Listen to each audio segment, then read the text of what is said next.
I was just getting exciting because it looked like it hadn't started raining yet outside, but yeah, turn around and bang, there it goes. I'm totally struggling to bring content to you guys today because it's been wet. I rocked up in Toowoomba on Tuesday and it's basically been raining since, so yesterday was a complete write-off. I did manage to drop into a bike shop and pick up a new tyre for my bike. And so have you ever been in trouble for working on your bike in the middle of your living room? The small difficulty with that is I've got to take my back wheel into the shop and I can't put my bike in my bike rack without the back wheel on. And here we are. Found a few spots to sleep. I did stay in an official overnight stays rest area last night, and I must say it was absolutely terrible. I tell you what, you feel like second-hand citizens around towns like this when they put their places where you're allowed to stay overnight sort of way on the outskirts of town and right on a main road. Last night was just, it was a busy road, 100k an hour speed limit, trucks, cars, all sorts of stuff going past, making hell. Fortunately, I slept for probably about 5 hours with earplugs in before they started to hurt my ears. Look, I tried going to a lookout yesterday. I thought I'd sit there for a while, maybe there'd be a break in the weather. I fitted a little washing line into my bathroom area on the van, so I sat in the Bunnings car park and did that. So I figured rather than bring you absolutely nothing, you've had my 5-minute update now. I'd do a quick cost of living update for you guys and just share with you my living expenses over the last few months. So, as you might expect from an engineer, I'm pretty anal on tracking all my living expenses. So I do have an app on my phone, which I record every single cent I spend in. The app's called I Save Money. I think there is a free version of that. You'd have to check what it is today. I sort of bought it a couple of years ago because that allowed me, once I bought it, allowed me to copy my budgets, which meant I've got a whole bunch of categories in there and I can basically copy those over to the next month and then just fill in my dollars as I spend them. So looking at my April expenses, basically I totaled $11.95. That was my total expenses for the entire month. Now, there are a few special expenses in these, but let's just look at the absolute numbers to start with. And then if we go to my May expenses, I'm up at $14.67.99. So if we just quickly have a scroll through my May categories, you see I've got like $60 at restaurants, spent a bit on my bikes, fuels were $280, van bill was a big one, $360, etc, etc. A few bits and pieces as we go down the page there. Clothes, I bought a pair of shoes, they were expensive, $120 odd, and groceries $430. So looking at the absolute numbers and breaking those down, taking out some of the special expenses and things, looking at April, so I had $11.95.06 total. My van bill was $215. I put the table in my van and a few other bits and pieces. Spent about $25 on the bike, $50 on engine oil because I need to top up the oil in the van. So my actual living expenses came down to $906.25 for the month. Of that, $324 were for fuel, or was for fuel. And over that month, I covered 919 kilometres. So there you go. May by comparison, I spent $1467.99 in total, and I had a big van build month there because I tinted the windows, and that was like $350 odd. So $363 spent on stuff on the van. Bought a pair of shoes, as I mentioned, plus I think I bought some new jocks. $144 in total for shoes and jocks. And then a few little bits and pieces on top of that. So my total living expenses were $886.86. Now I did make a concerted effort in April and May to reduce my fuel consumption because the price of fuel went through the roof, as you may recall. And basically over those 2 months, so I did 919 kilometres in April.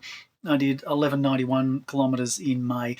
That 1191 actually ramped up in the last few days of May because I started heading up through Queensland and just wanted to get a move on. My fuel expenditure in May was $277.96, so that's actually quite a good number.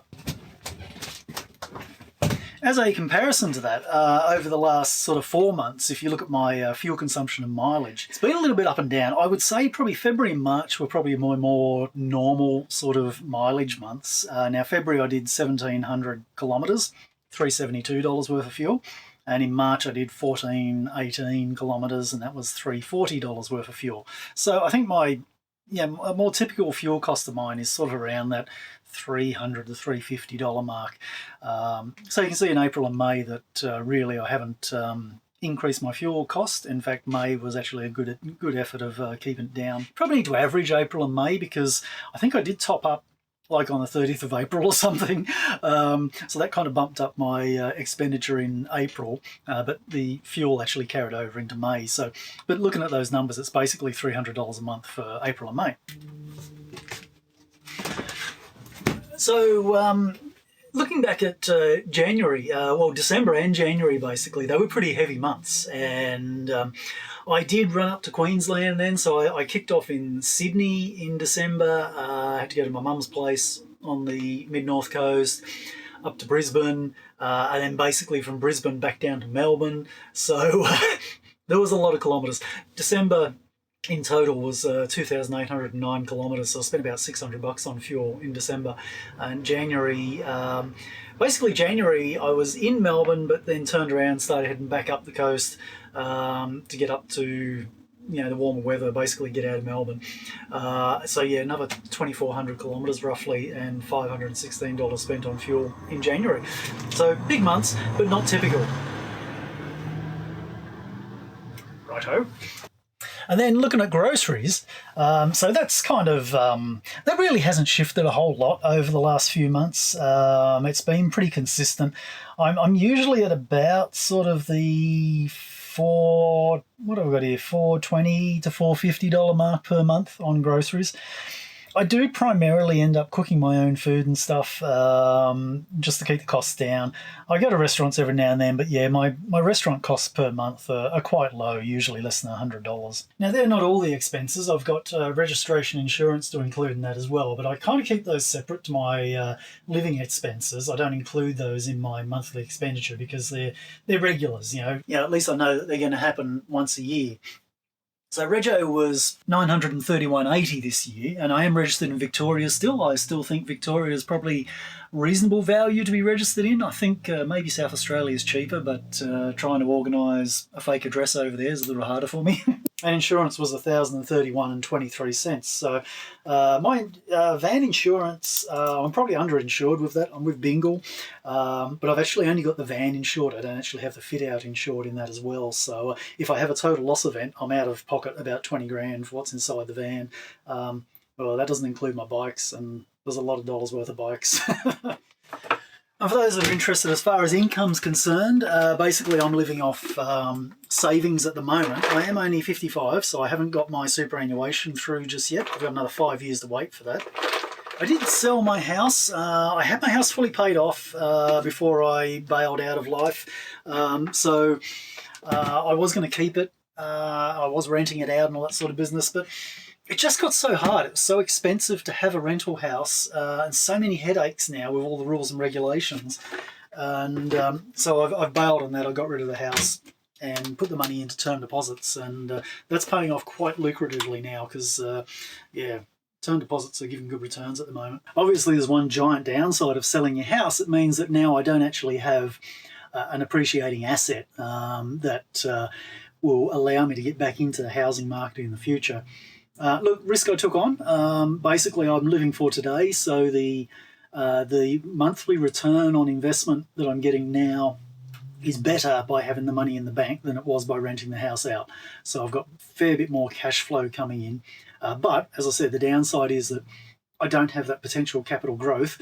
Not that that's looking too crash hot nowadays. And I kind of anticipated that it would go down. But anyway, hopefully I'm right. So yeah, I don't have that capital growth to make sure that my principal amount of money actually increases over the years. So what that means for me is I'm going to be quite satisfied with a much smaller house when I do actually decide to get back into the property market, if that ever happens in this country. I don't know. And you know, I'll either buy an apartment or I'll go into one of those over 55s villages or something like that, you know, where I can have a minimal outlay and still manage to live without working. So I guess the summary of all that is basically my my monthly living expenses are around about that $1,500 a month mark. I wouldn't want to have less than $1,500 a month coming in because it would make life a little bit difficult. So, you know, if you were curious as to what amount of money you would need to have put aside to be able to live this free and easy lifestyle. Banks are easily, you know, you'll easily get a 5% return at the moment on your term deposits. So, so if we look at, you know, $1,500 at 5 points, so divided by, where are we? Divided by 0.05, is $30,000 times 12 for the year. So if you had $360,000 invested at 5% per annum, you'd get about $1,500 a month coming into that. Obviously, you got to factor in your tax because, yeah, they want some of it. So you need to add another 10 or so % onto that. So you want probably $400,000, et cetera, et cetera. But hey, that's just me. That's basically how I live my life. Results may vary, so don't take my word for it and assume it's going to apply to you guys, because I don't drink alcohol, I don't smoke, so there's some significant expenses that I don't incur. I rarely stay in paid campsites, so there's another big cost that I don't have to fork out. Hello, Future Jason here.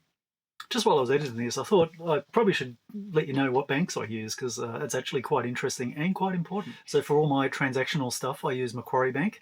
Reason being, they have a really good easy access account. You can set up like a saver account that you can pay bills out of, and it's getting like 4.8, 4.9% interest. So that's really good for a readily accessible account.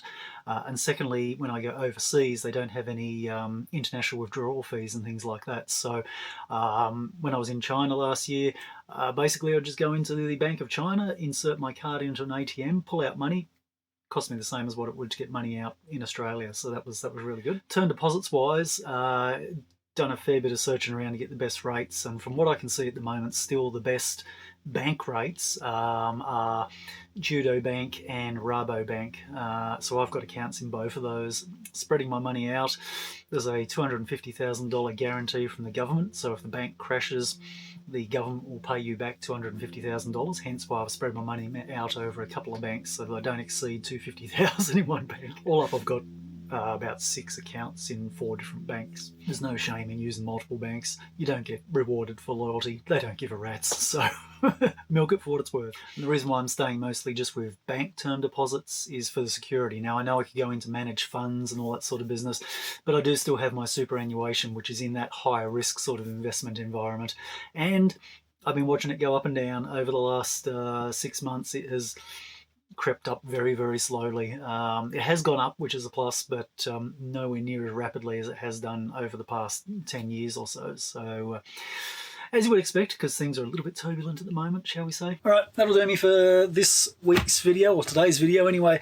Hopefully this rain will stop, I don't know, sometime in the not too distant future, and I can actually get out and do some of my more usual sorts of things, get back to seeing some of the sights and things. There are actually quite a few lookouts and things around this area, and I found that Toowoomba is right on the edge of the tableland, effectively. So if you go up to the some of the lookouts on the eastern side of Toowoomba there, it looks out over, like, it drops down about 200 metres or so. So it should be some quiet views if we get out of the clouds. We'll see what happens. Thanks for watching, and I will see you again in a few more days. Bye. Oh, and there's another Future Jason aside. I can see blue skies. Back to normal programming soon, people.